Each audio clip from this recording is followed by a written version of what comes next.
Hello दोस्तों, welcome back to my vlog channel. तो दोस्तों, ये बात है 7 सितंबर 2021 की, जब मैं और मेरी फैमिली इस महामारी की वजह से पूरे 2 साल बाद फाइनली श्री माता वैष्णो देवी जी की यात्रा पर जा रहे हैं। तो आइए दोस्तों, माता रानी जी का नाम लेकर यह व्लॉग शुरू करते हैं।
तो दोस्तों, फाइनली हम कटरा पहुंच गए हैं। आशा करता हूं कि आप वीडियो पर बने रहें।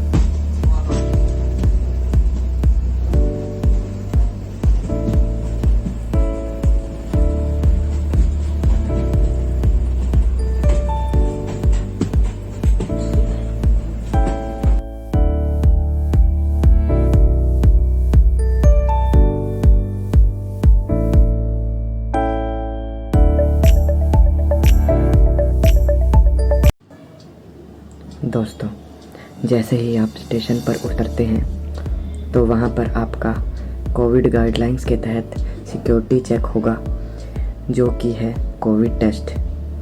आपकी जानकारी के लिए बता दूं, अगर आप सिंगल डोज वैक्सीनेटेड हैं तो आपका टेस्ट होगा, और यदि आप डबल डोज वैक्सीनेटेड हैं तो नहीं होगा। अगर आपने RT-PCR करवाया हुआ है तो भी कोविड टेस्ट की कोई ज़रूरत नहीं होगी।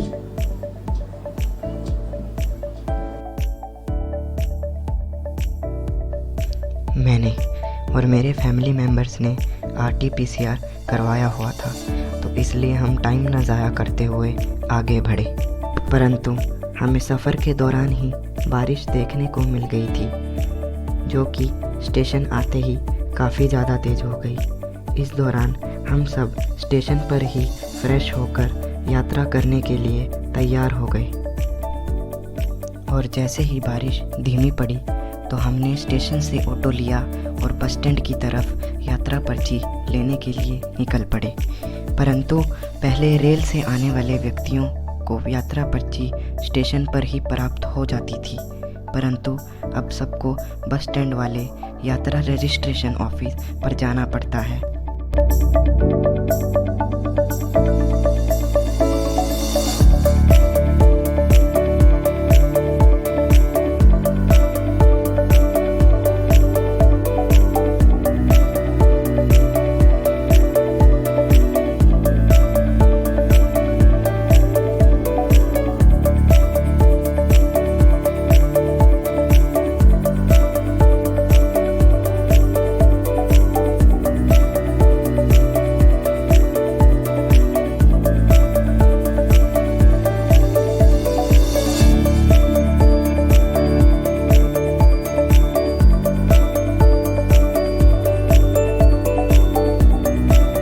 तो दोस्तों, हमने अपनी अपनी यात्रा पर्ची ली और अपने आगे के सफ़र के लिए निकल पड़े।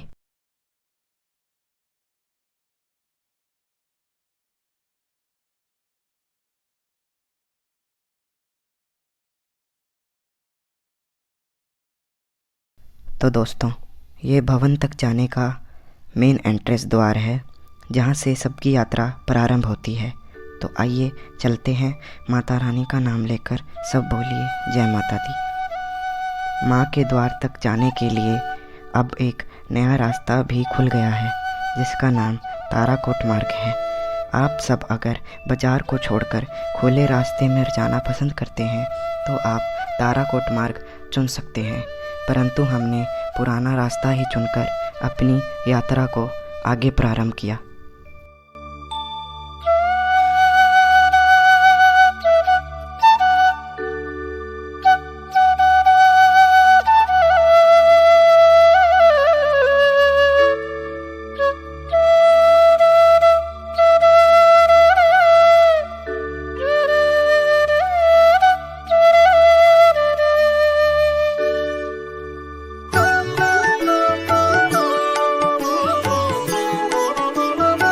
दोस्तों, यात्रा के दौरान सबसे पहले आपको बाणगंगा देखने को मिलेगी।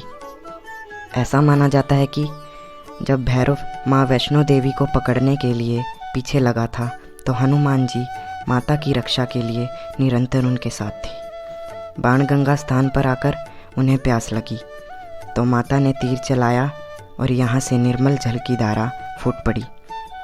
कहते हैं माता ने यहाँ अपने केश भी धोए थे, इसलिए इसे बाणगंगा या बालगंगा भी कहते हैं। माँ वैष्णो देवी की यात्रा प्रारंभ करने से पहले श्रद्धालु यहाँ स्नान भी करते हैं और फिर आगे बढ़ते हैं। वैसे बाणगंगा से माता के भवन की यात्रा 12 किलोमीटर की है।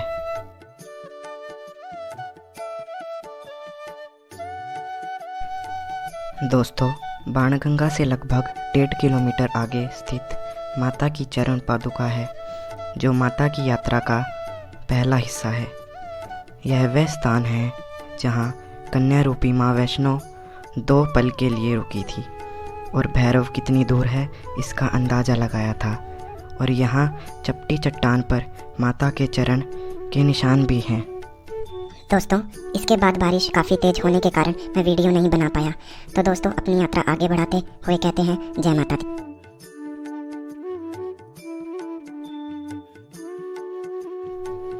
कुछ लगभग 3 किलोमीटर आगे माता के द्वार को जाने के लिए 2 रास्ते जाते हैं जिनका नाम है हिमकोटी मार्ग और हाथी मथा मार्ग। हमने हिमकोटी मार्ग चुना जहाँ से भवन 5.5 किलोमीटर की दूरी पर है।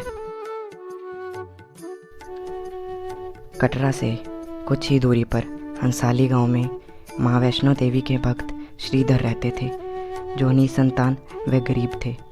एक दिन नवरात्रि पूजन के लिए उन्होंने कंवारी कन्याओं को बुलाया, जिस बीच माँ वैष्णो भी उनके बीच आकर बैठ गई। उन्होंने श्रीधर से कहा कि भंडारे के लिए वह सबको निमंत्रण भेजें।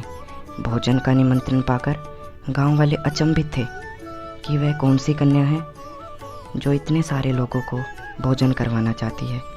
माँ वैष्णो देवी ने एक विचित्र पात्र से भोजन परोसना शुरू किया, लेकिन जैसे ही वह भैरव के पास पहुंची उन्होंने उस कन्या को पकड़ना चाहा, लेकिन माता वहां से त्रिकुट पर्वत की ओर उड़ चली।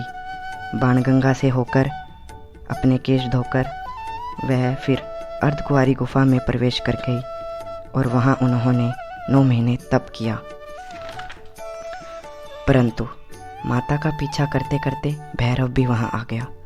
तब एक साधु ने उनसे कहा कि जिसको तू कन्या समझ रहा है वह स्वयं आदिशक्ति जगदम्बा है। भैरव नहीं माना। तब माता गुफा से दूसरी ओर मार्ग बनाकर निकल गई। तब से यह गुफा गर्भजन के नाम से प्रसिद्ध है। तो दोस्तों, माता रानी की कथा आगे बढ़ती है। अर्धकुंवारी गुफा से निकलकर माता ने देवी रूप धारण किया। उन्होंने भैरव को वापस चले जाने को कहा और वे फिर गुफा में चली गई, लेकिन भैरव नहीं माना। वह गुफा में प्रवेश करने लगा। यह देखकर गुफा पर पहरा दे रहे हनुमान जी से युद्ध शुरू हो गया। युद्ध का अंत न देखकर माता ने महाकाली का रूप लेकर भैरव का वध कर दिया। भैरव का सिर कटकर भवन से 3 किलोमीटर दूर एक त्रिकुट पर्वत की भैरव घाटी पर जा गिरा। उस स्थान पर आज भैरव मंदिर है। जिस स्थान पर माता रानी ने भैरव का वध किया, वह स्थान ही पवित्र गुफा है, जहाँ माता पिंडी के रूप में विराजमान है।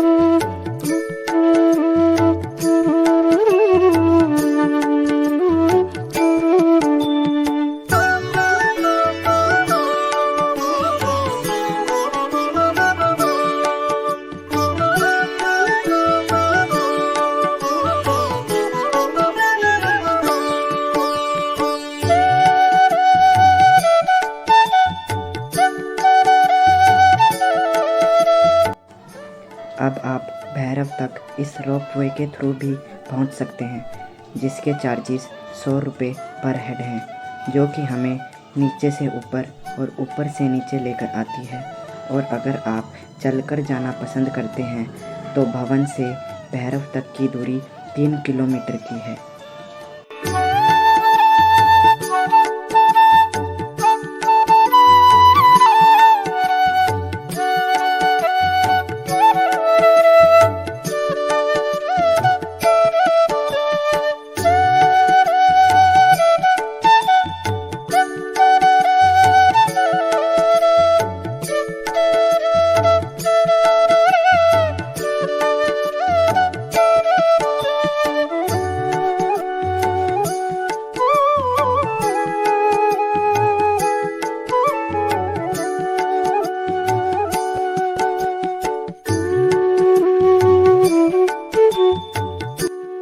दोस्तों, फाइनली माता वैष्णो देवी और भैरव बाबा के दर्शन कर तुरंत हमने उतराई शुरू कर दी, क्योंकि हमें उसी रात नीचे जाना था। अब आगे आप सनसेट व्यू एंजॉय करिए। मिलते हैं नीचे जाकर।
दोस्तों, होटल में एक रात अच्छे से सोकर अगले ही दिन हमारी शाम की ट्रेन थी।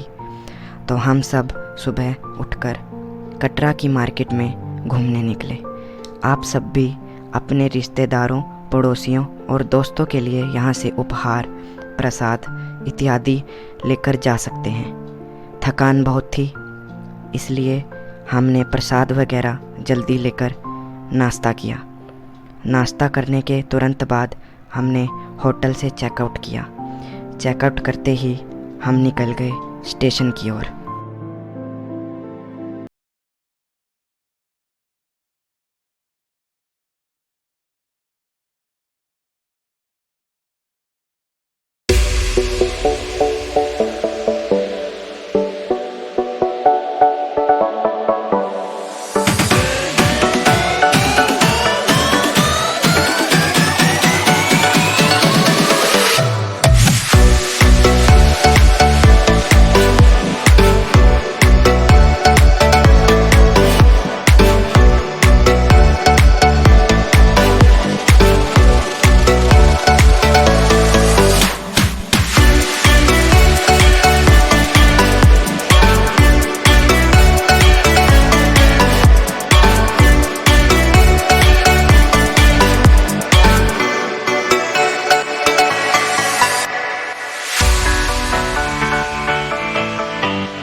सो दोस्तों, इस व्लॉग में इतना ही। आई होप आप सबको ये व्लॉग पसंद आया हो।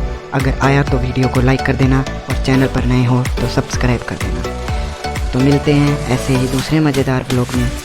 Thank you so much for watching. जय माता दी।